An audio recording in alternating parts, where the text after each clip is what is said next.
Alors, dans la séance suivante, nous allons apprendre à utiliser un autre appareil pour mesurer le pH. On l'appelle le pH mètre.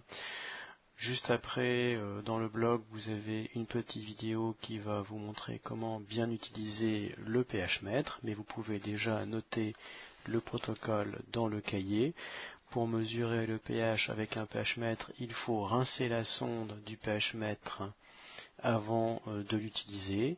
Ensuite, on doit mettre la sonde dans le liquide à tester. Et enfin, on doit rincer de nouveau la sonde. Alors, si on revient sur l'image, la sonde, c'est la partie sombre du liquide. C'est la partie sombre du pH mètre plutôt, donc c'est cette partie-là. Vous ne pourrez mouiller que cette partie-là. C'est la partie qui contient la sonde qui va détecter la valeur du pH. La partie jaune qui est au-dessus, c'est la partie électronique de l'appareil. Si vous mouillez cette partie-là, l'appareil sera détruit. Donc vous devrez être très vigilant en classe. Lors des activités expérimentales, on rince la partie noire, on humidifie la partie noire, mais on ne met pas la partie jaune en contact avec les liquides et avec de l'eau.